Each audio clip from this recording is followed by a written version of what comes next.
SB19, lagi na lang first. First Filipino isn't OA. It's history in the making. May umiikot na post sa X tungkol sa 18 na kesyo sobra raw sa First Filipino. Sobra sa timestamps at minsan mukhang bots na sa sobrang organized ng engagement.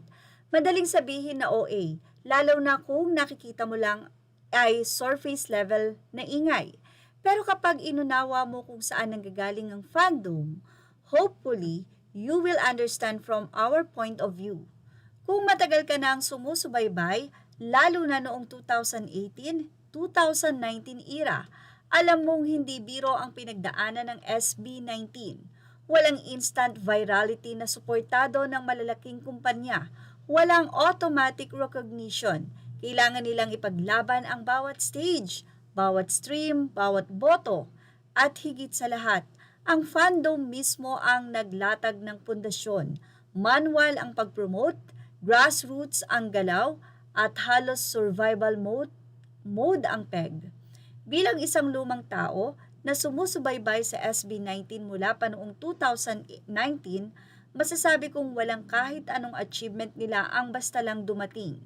Hindi ito kwento ng instant fame.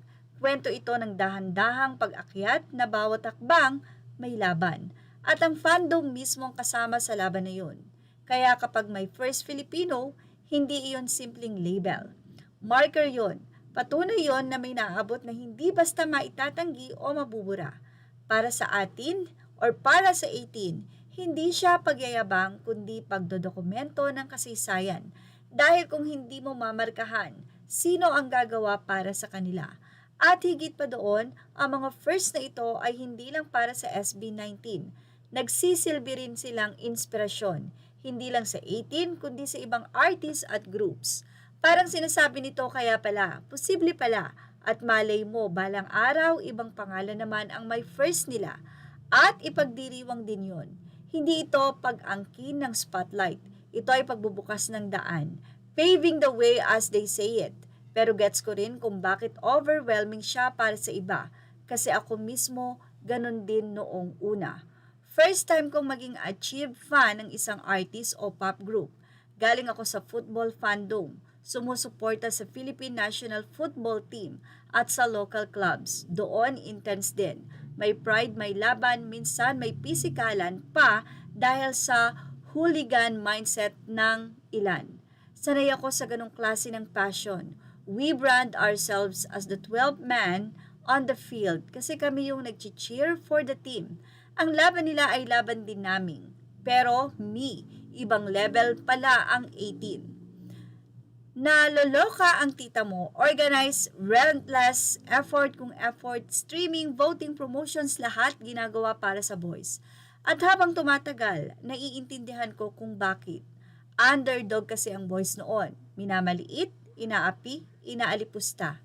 Hindi agad binigyan ng respeto na deserve nila. Kaya yung fandom, natutong lumaban, natutong maging maingay kung kinakailangan, natutong ipaglaban ang narrative, at oo, natuto rin akong makibarda.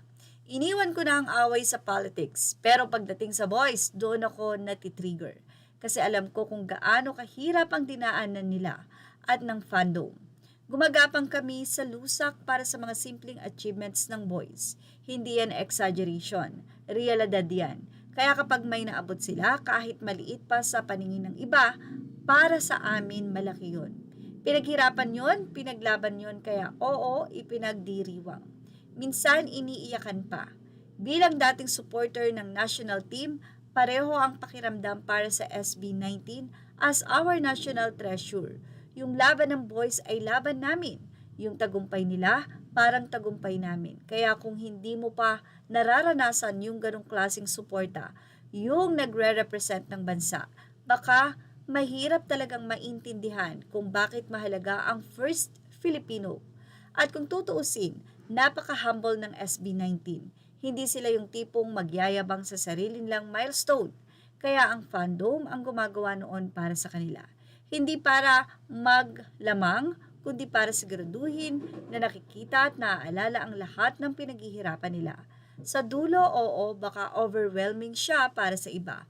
Valid naman yon. Pero para sa 18, hindi lang ito ingay. This is a tribute.